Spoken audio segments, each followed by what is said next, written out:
ಆಮೆಗಳು ಅನುಭವಿಸ್ತಕ್ಕಂಥ ಕಷ್ಟಗಳನ್ನು ನಮ್ಮದಾಗಿ ನೋಡ್ಕೊಳ್ಳೋದು ಕಷ್ಟ ಆಗುತ್ತೆ. ಆದರೆ ನೀವು ಅಂಬೇಡ್ಕರ್ ಅವರನ್ನು ದಯವಿಟ್ಟು ಒಂದು ಸಮಾಜಕ್ಕೆ ಸೇರಿಸಬೇಡಿ ಅಥವಾ ಒಂದು ಜನಾಂಗಕ್ಕೆ ಸೇರಿಸಬೇಡಿ. ನಾನು ಯಾವಾಗಲೂ ಹೇಳ್ತಾ ಇರ್ತೀನಿ, ಬುದ್ಧ, ಬಸವ, ಅಂಬೇಡ್ಕರ್ ಅವರು ಜೊತೆಗೆ ನನಗೆ ಗಾಂಧೀಜಿಯವರು ಕೂಡ ಭಾಳ ಪ್ರೀತಿ ಪಾತ್ರರು. ಅವರೆಲ್ಲರ ಸಿದ್ಧಾಂತಗಳನ್ನು, ಅವರಲ್ಲಿರ್ತಕ್ಕಂಥ ಒಳ್ಳೆಯ ಗುಣಗಳನ್ನು ನಾವು ಅಳವಡಿಸ್ಕೋಬೇಕಾಗಿರ್ತಕ್ಕಂಥದ್ದು. ಅವ್ರನ್ನ ಕೇವಲ ದೇವರಾಗಿ ಮಾಡಿ ಅಥವಾ ಒಂದು ದಿನ ಮಾತ್ರ ಅವ್ರಿಗೆ ಪೂಜೆ ಮಾಡಿ ನಮಸ್ಕಾರ ಮಾಡಿ ಕೈ ಬಿಟ್ಬಿಟ್ರೆ ಆಗೋದಿಲ್ಲ.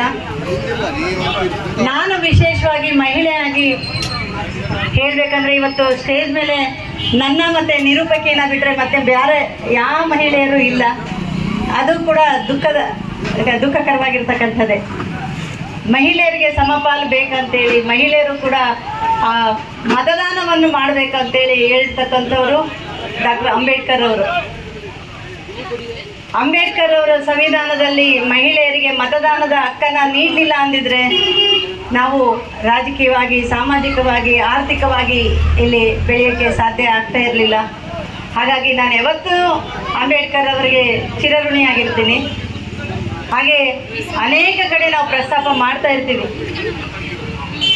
ಅವರು ಲೋಕಸಭೆಯಲ್ಲಿ ಒಂದು ಬಿಲ್ಲನ್ನು ಪಾಸ್ ಮಾಡಬೇಕು ಅಂತ ಹೇಳ್ತಾರೆ. ಆ ಬಿಲ್ಲು ಮಹಿಳೆಯರಿಗೆ ಬೇಕಾಗಿರ್ತಕ್ಕಂಥದ್ದು ಅಂತ ಹೇಳಿದಾಗ ಆ ಬಿಲ್ಲಲ್ಲಿ ಬಿದ್ದು ಹೋಗುತ್ತೆ, ಒಪ್ಪಿಗೆ ಆಗೋದಿಲ್ಲ. ಇತ್ತೀಚಿನ ದಿನಗಳಲ್ಲಿ ಅಧಿಕಾರದ ಕುರ್ಚಿಗಾಗಿ ಹೋರಾಟ, ಯಾವುದಾದ್ರೂ ಅಧಿಕಾರ ಸಿಕ್ಕರೆ ಅದನ್ನು ಬಿಡೋದೇ ಇಲ್ಲ, ಕುರ್ಚಿಗೆ ಅಂಟುಕೊಂಡಿರ್ತಾರೆ. ಆ ಥರ ಪರಿಸ್ಥಿತಿ ಇದ್ದಾಗ ಅಂಬೇಡ್ಕರ್ ಅವರು ಹೊರಗಡೆ ಬಂದು ಹೆಣ್ಮಕ್ಳಿಗಾಗಿರ್ತಕ್ಕಂಥ ಬಿಲ್ಲು ಅಲ್ಲಿ ಪಾಸ್ ಆಗಲಿಲ್ಲ ಅಂತೇಳಿ ರಾಜೀನಾಮೆ ಕೊಡ್ತಾರೆ. ಹೆಣ್ಮಕ್ಳಿಗಾಗಿ ರಾಜೀನಾಮೆಯನ್ನು ಕೊಟ್ಟು ಒಂದು ಅಧಿಕಾರವನ್ನು ಬಿಟ್ಟು ಹೊರಗೆ ಬಂದಿರ್ತಕ್ಕಂಥ ಅಂಬೇಡ್ಕರ್ ಅವರು ಇವತ್ತು ಪ್ರಸ್ತುತ ಇದ್ದಾರೆ. ಅಂಬೇಡ್ಕರ್ ಅಂತ ಹೇಳಿದಾಗ ನಾವು ಬರೀ ಅಂಬೇಡ್ಕರ್ ಅಷ್ಟೇ ನೋಡ್ತಾ ಇರ್ತೀವಿ. ಯಾಕಂದರೆ ಪುರುಷ ಪ್ರಧಾನ ಸಮಾಜದಲ್ಲಿ, ಹಾಗೆ ನಾನು ಇದುವರೆಗೂ ನೋಡ್ತಕ್ಕಂಥ ದಲಿತ ಸಮಾಜದಲ್ಲಿ ಹೆಣ್ಮಕ್ಳು ಮುಂದೆ ಬರ್ತಕ್ಕಂಥದ್ದು ಭಾಳ ಕಡಿಮೆ ಇದೆ. ನಾವು ವಚನ ಸಾಹಿತ್ಯ ಅಂತ ತಗೊಂಡಾಗ ಅಥವಾ ಬಸವಣ್ಣನನ್ನು ಮಾತಾಡ್ತಾ ಇದ್ದಾಗ ನಾವು ಅಕ್ಕಮಹಾದೇವಿಯನ್ನು ನೆನಪು ಮಾಡ್ಕೊಳ್ತೀವಿ. ಆದರೆ ಅಂಬೇಡ್ಕರ್ ಅವ್ರನ್ನ ಮಾತಾಡ್ತಾ ಇದ್ದಾಗ ರಮಾದೇವಿಯವ್ರನ್ನ ಮಾತಾಡ್ಸೋದೇ ಇಲ್ಲ. ನಾವು ಯಾರು ರಮಾದೇವಿಯನ್ನು ಅಂತ ಕೇಳುವಂಥ ಪರಿಸ್ಥಿತಿ ನಿಮ್ಮ ಸಮಾಜದಲ್ಲಿಯೇ ಇದೆ. ಅಂದು ಆ ಹೆಣ್ಮಗಳು ದೇಶಕ್ಕಾಗಿ ಆ ಪುರುಷನನ್ನು ಕೊಡದೇ ಇದ್ದಿದ್ರೆ, ಹೊರಗಡೆ ಬಿಡದೇ ಇದ್ದಿದ್ರೆ, ನಾವೆಲ್ಲ ಈಗ ಗಂಡ ಏನಾದರೂ ಬೇರೆ ಕೆಲಸಕ್ಕೆ ಹೋದರೆ ಮಕ್ಕಳನ್ನ ಯಾರು ನೋಡ್ಕೋಬೇಕು, ಸ್ಕೂಲ್ಗೆ ಯಾಕೆ ಬಿಟ್ಟು ಬರಬೇಕು, ತರಕಾರಿ ಯಾರು ತರಬೇಕು, ಈ ಥರ ಜವಾಬ್ದಾರಿಗಳನ್ನ ಗಂಡ್ಮಕ್ಳ ಮೇಲೆ ಹಾಕ್ತೀವಿ. ಎಲ್ಲಿ ಹೊರಗೆ ಹೋಗದೆ ಇರಂಗೆ ಕಟ್ಟಿ ಹಾಕ್ತೀವಿ. ಆದರೆ ಅಂಬೇಡ್ಕರ್ ಅವ್ರದ್ದು ಮದುವೆ ಆದಾಗ 14 ವರ್ಷ, ರಮಾದೇವಿಯವ್ರಿಗೆ 9 ವರ್ಷ. ಅಷ್ಟು ಚಿಕ್ಕ ವಯಸ್ಸಲ್ಲಿ ಮದುವೆ ಆದಾಗ ಅಂಬೇಡ್ಕರ್ ಅವ್ರಿಗೆ ಓದಬೇಕು ಅಂತ ಭಾಳ ಆಸಕ್ತಿ ಇತ್ತು. ಎಲ್ಲ ಡಿಗ್ರಿಗಳನ್ನು ಸಂಪಾದಿಸಬೇಕು ಅಂತ ಆಸಕ್ತಿ ಇತ್ತು. ಒಂದು ಸಮಾಜದಲ್ಲಿ ನಮ್ಮನ್ನ ಗುರುತಿಸ್ಬೇಕು ಅಂದಾಗ ನಾವು ಓದು ಅಂದರೆ ಬರೀ, ಆಗಲೇ ಅಣ್ಣ ಹೇಳ್ದಂಗೆ ರುದ್ರೇಶ್ ಅವ್ರು ಹೇಳಿದ್ರಲ್ಲ, ಬರೀ ಓದು ಅಂದರೆ ಪುಸ್ತಕದ ಓದಲ್ಲ, ಎಲ್ಲ ಜ್ಞಾನಗಳನ್ನು ತಿಳ್ಕೋಬೇಕು ಅಂತೇಳಿ ಅಂಬೇಡ್ಕರ್ ಅವರು ಹೋರಾಟ ಮಾಡಿದ್ದು. ಮತ್ತು ಬೇರೆಯವರಿಗೆ ಕೂಡ ಅದನ್ನೇ ಹೇಳಿದ್ದವರು.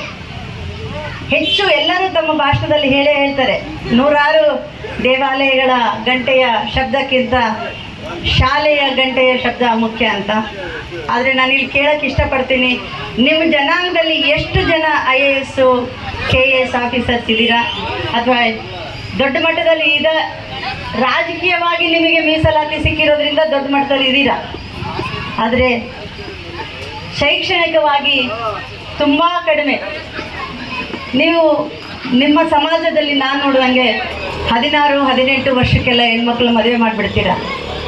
ಅವರು ಓದಿದ SSLC PUC ಡಿಗ್ರಿ ಒಳಗಡೆ ಮುಗಿಸ್ಬಿಡ್ತೀರಾ. ಉನ್ನತವಾದ ಹುದ್ದೆಗಳು ಓಪನ್ ಆಗೋದೇ ಡಿಗ್ರಿ ಆದಮೇಲೆ. ನೀವು ಯಾರಾದರೂ ಒಬ್ಬರಾದರೂ ನಮ್ಮ ಬಾಪೂಜಿ ನಗರಿಂದ IAS ಟ್ರೈನಿಂಗಿಗೆ ಅಥವಾ KS ಟ್ರೈನಿಂಗಿಗೆ, IPS ಟ್ರೈನಿಂಗಿಗೆ ಹೋಗಿರೋದು ನನಗೆ ಇದುವರೆಗೂ ಅಂತೂ ಗಮನಕ್ಕೆ ಬಂದಿಲ್ಲ. ಅದು ನಂದು ತಪ್ಪಿದರೆ ನೀವು ತಿದ್ಬೋದು ಮುಂದೆ. ಇಲ್ಲ, ನಾನು ಓದಿದ್ದೀನಿ, ನಾನು ಬರ್ತಾ ಇದ್ದೀನಿ ಅಂತ ಹೇಳ್ಬೋದು. ಯಾಕೆ ಅಂದರೆ ಒಂದೊಂದು ಸತಿ ಆ ಅಧಿಕಾರ ನಿಮ್ಮ ಕೈಯಲ್ಲಿದ್ದರೆ ಜನ ನಿಮ್ಮ ಮಾತು ಕೇಳ್ತಾರೆ. ಅದಕ್ಕೆ ತುಂಬ ಒಳ್ಳೆಯ ಉದಾಹರಣೆ ಅಂದರೆ, ನೀವು ಯಾರು ಆ ಫಿಲ್ಮ್ ನೋಡಿಲ್ಲ ಅನಿಸುತ್ತೆ, ಹೇಮಾವತಿ ಅಂತೇಳಿ ಒಂದು ಹಳೆಯ ಚಿತ್ರ. ಹೇಮಾವತಿಯಲ್ಲಿ ಒಂದು ಹೆಣ್ಮಗು, ಅದು ಅಗ್ರಹಾರ ಅದೆಲ್ಲ ಊರು, ಅಲ್ಲಿ 5 ಜನ ಪಾಂಚಾಲರು ಅಂತ ಹೇಳ್ತಾರೆ, ಚಾಂಡಲ್ ಅಂತಾರೆ, ಅವರು ಊರಿಂದ ಹೊರಗಡೆ ಇಟ್ಟಿರ್ತಕ್ಕಂಥವ್ರು. ಅವ್ರು ಬೀದಿಗೆ ಬರಬೇಕಂದ್ರೆ ಈಗ ಆ ಪರಿಸ್ಥಿತಿ ಇಲ್ಲ, ನಿಮಗೆ ಅದು ಅರ್ಥ ಆಗ್ತಾ ಇಲ್ಲ ಅಷ್ಟೇ. ಆ ಒಬ್ಬ ದಲಿತ ವ್ಯಕ್ತಿ ಹೊರಗಡೆ ಬರಬೇಕಂದ್ರೆ ಹಿಂದೆ ಒಂದು ಕಸ್ಬರ್ಗೆಯನ್ನು ಕಟ್ಕೊಂಡಿರ್ಬೇಕಾಗಿತ್ತು, ಮುಂದೆ ಒಂದು ಉಗುಳಕ್ಕೆ ಇದು ಪಾತ್ರೆಯನ್ನು ಕಟ್ಕೊಂಡು ಆಗಿರ್ಬೇಕಾಗಿತ್ತು. ಯಾಕಂದರೆ ಅಗ್ರಹಾರವನ್ನು ಸ್ವಚ್ಛ ಮಾಡುವಂತನೂ ಅವನೇ. ಸ್ವಚ್ಛ ಮಾಡೋಕ್ಕೆ ಹೋದರೂ ಕೂಡ ಅವನು ಉಗುಳು ಯಾರ ಮೇಲೂ ಬೀಳಬಾರ್ದು. ಅದಕ್ಕೆ ಅವನು ತನ್ನ ಕೊರಳಲ್ಲಿ ಹಾಕೊಂಡಿರ್ತಕ್ಕಂಥ ಪಾತ್ರೆಯಲ್ಲೇ ಉಗುಳ್ಕೋಬೇಕು. ಅವನು ಹೆಜ್ಜೆ ಇಟ್ಟು ಹೋದಲ್ಲಿ ಬೇರೆ ಯಾರು ಇರಬಾರ್ದು, ಅಂದರೆ ಅವ್ರಿಗೆ ಮೇಲ್ವರ್ಗದವರು ಆ ಹೆಜ್ಜೆ ಮೇಲೆ ಹೆಜ್ಜೆ ಇಡಂಗಿಲ್ಲ ಅಂತೇಳಿ ಅವ್ನು ನಡ್ಕೊಂಡು ಹೋದರೆ ಆ ಕಸ್ಬರ್ಗೆ ಕ್ಲೀನ್ ಮಾಡ್ಕೊಂಡು ಬರಬೇಕು. ಅದನ್ನು ಹೆಜ್ಜೆ ಗೊತ್ತನ್ನು ಉಳಿಸ್ಬಾರ್ದು, ಅವನ ನೆರಳು ಬೇರೆಯವ್ರ ಮೇಲೆ ಬೀಳಬಾರ್ದು.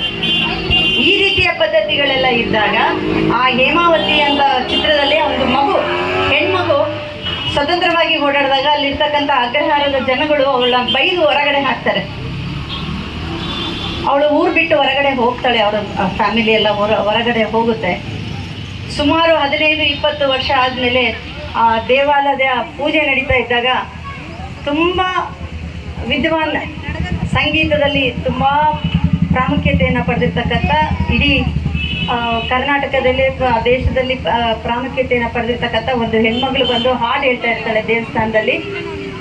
ಅಲ್ಲಿರ್ತಕ್ಕಂಥ ಅಗ್ರಹಾರದ ಪೂಜಾರಿಗಳು ತಮ್ಮ ಮನೆಗೆ ಕರ್ಕೊಂಡು ಹೋಗ್ತಾರೆ. ಅಲ್ಲಿ ಕುಂದ್ರಿಸಿ ಅವಳಿಗೆ ನೀರು ಕೊಡೋದು, ಊಟಕ್ಕೆ ಬನ್ನಿ ಅಂತ ಕರೆಯೋದು ಎಲ್ಲ ಮಾಡ್ತಾರೆ. ಆಮೇಲೆ ಅವಳು ಹೇಳ್ತಾಳೆ, ನಾನು ಇದೇ ಅಗ್ರಹಾರದಿಂದ ಹೊರಗಡೆ ಹಾಕಲ್ಪಟ್ಟ ಹೆಣ್ಮಗಳು, ಇವತ್ತು ನಾನು ನನ್ನ ವಿದ್ಯೆಯಿಂದ, ನನ್ನ ಕೌಶಲ್ಯದಿಂದ ನಾನು ಇವತ್ತು ನಿಮ್ಮ ಊರಲ್ಲಿ ಬಂದಿದ್ದೀನಿ, ನಿಮ್ಮ ಅಗ್ರಹಾರದಲ್ಲಿ ಇದ್ದೀನಿ, ನಿಮ್ಮ ಅಗ್ರಹಾರದ ಮನೆಯಲ್ಲಿ ಬಂದು ಕೂತ್ಕೊಂಡಿದ್ದೀನಿ ಅಂತ ಹೇಳ್ತಾಳೆ. ಏನು ಕಾರಣ? ಅವಳು ಸಂಗೀತವನ್ನು ಕಲಿತು ಅದರಲ್ಲಿ ಎಕ್ಸಲೆನ್ಸ್ ಆಗಿದ್ದರಿಂದ. ಅಂತಹ ಚಾಲೆಂಜ್ಗಳನ್ನ ನೀವು ಎಷ್ಟೋ ಜನ ಓದೋದನ್ನು ಬಿಟ್ಬಿಟ್ಟಿದ್ದೀರಾ.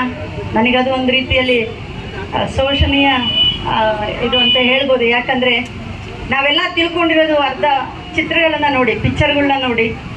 ಯಾಕಂದ್ರೆ ನಾನು ಆಗಲೇ ಹೇಳಿದಿಂದ ಬಾವಿಯಿಂದ ಹೊರಗಡೆಯಿಂದ ಅಣೆಕೆ ಆಗ್ತಕ್ಕಂಥ ನಾವು ಸಮಾಜ ನಮ್ಮದು. ನಾನು ಹಡಗಲಿಯಲ್ಲಿದ್ದಾಗ 40 ವರ್ಷದಿಂದ ನಮ್ಮನೆ ದಲಿತ ಕೆಲಸಗಾರನಿಗೆ ಚಿಪ್ಪಲ್ಲಿ ಕಾಫಿ ಕೊಡ್ತಕ್ಕಂಥ ಪಕ್ಕದಲ್ಲಿ ನೋಡಿದ್ದೀನಿ. ಚಿಪ್ ತೂಕನ್ನ ಬೆರಳಲ್ಲಿ ಮುಚ್ಕೋಬೇಕು, ಟೀ ಕೊಡೋದು, ಕಾಫಿ ಕೊಡೋದು. ಅವರೊಂದು ಜಾಗದಲ್ಲಿ ಆ ಚಿಪ್ ಇಟ್ಟು ಹೋಗ್ತಾ ಇದ್ರು. ಯಾರಾದರೂ ಮನೇಲಿ ಟೀ ಮಾಡಿದ್ರೆ, ಕಾಫಿ ಮಾಡಿದ್ರೆ ಅದನ್ನು ಕೊಡ್ತಾಯಿದ್ರು. ಆ ಚಿಪ್ಪಲ್ಲಿ ಅವರು ಕಾಫಿ ಅಥವಾ ಟೀ ಕುಡಿಬೇಕಾಗಿತ್ತು. ನೀರನ್ನು ಕೂಡ ಅವ್ರು ಹೀಗೆ ಕುಡಿಬೇಕಾಗಿತ್ತು, ನಾವು ಹಿಂಗೆ ಎತ್ತ ಹಾಕಬೇಕಾಗಿತ್ತು. ಲೋಟ ಕೂಡ ಕೊಡ್ತಾ ಇರಲಿಲ್ಲ ಅವರಿಗೆ. ಈಗ ನಾವು ಹೇಳಿದ್ರೆ ನಿಮಗೆಲ್ಲ ಪ್ಲಾಸ್ಟಿಕ್ ಕೊಡ್ತಾ ಇರೋದ್ರಿಂದ ನಿಮಗೆ ಅರ್ಥ ಆಗ್ತಾ ಇಲ್ಲ ನಮ್ಮನ್ನ ಹೇಗೆ ನಡೆಸ್ಕೊತಾ ಇದ್ದಾರೆ ಅಂತ. ಪ್ರೀತಿ ವಿಶ್ವಾಸದಿಂದ ಒಳಗೆ ಕರೆದು ಕೆಲವರಿಗೆ ಸ್ಟೀಲ್ ಕಪ್ಪಲ್ಲಿ ಕೊಡ್ತಾರೆ, ಕೆಲವರಿಗೆ ಪಿಂಗಾಣಿ ಕಪ್ಪಲ್ಲಿ ಕೊಡ್ತಾರೆ, ಕೆಲವರಿಗೆ ಪ್ಲಾಸ್ಟಿಕ್ ಕಪ್ಪಲ್ಲಿ ಕೊಡ್ತಾರೆ. ನಮಗೀಗ ಅರ್ಥ ಆಗ್ತಾ ಇಲ್ಲ, ನೋಡಿದವರಿಗೆ ಗೊತ್ತಾಗುತ್ತೆ. ಹಾಗೆಯೇ ಸಂಸ್ಕಾರ ಅಂತ ಒಂದು ಫಿಲ್ಮ್ ಇದೆ ಗಿರೀಶ್ ಕಾರ್ನಾಡ್ ಅವ್ರದ್ದು, ಅದನ್ನು ಕೂಡ ನೀವು ನೋಡಬೇಕು. ಅನಂತಮೂರ್ತಿ ಅವ್ರು ಬರೆದಿರ್ತಕ್ಕಂಥ ಸಂಸ್ಕಾರ, ಭಾರತೀಪುರ, ಚೋಮನದುಡಿ, ಇವೆಲ್ಲವೂ ನೋಡಿದಾಗ ನಿಮ್ಮ ಪೂರ್ವಿಕರು ಎಷ್ಟು ಕಷ್ಟಪಟ್ಟು ಇಲ್ಲಿ ತನಕ ಬಂದಿದ್ದಾರೆ, ಆ ಹಕ್ಕನ್ನು ಹೇಗೆ ಉಳಿಸ್ಕೋಬೇಕು ಅನ್ನೋದು ನಿಮಗೆ ಗೊತ್ತಾಗುತ್ತೆ. ದಯವಿಟ್ಟು ಅಣ್ಣ ಹೇಳ್ದಂಗೆ ಮೆರವಣಿಗೆಯಲ್ಲಿ DJ-ನಲ್ಲಿ ನಿಮ್ಮ ಶ್ರಮದಾನ ಮಾಡ್ದೇನೆ ನಿಮಗೆ ಬೇಕಾಗಿರೋದ್ರಲ್ಲಿ ನಿಜವಾಗಿ ನಿಮಗೆ ಬೇಕಾಗಿರ್ತಕ್ಕಂಥದ್ದು ಕಡೆ ನೀವು ಶ್ರಮದಾನವನ್ನು ಮಾಡಬೇಕಾಗತ್ತೆ. KS, IAS ಟ್ರೈನಿಂಗ್ ಸೆಂಟರ್ಗಳನ್ನ ಮಾಡಬೇಕಾಗತ್ತೆ.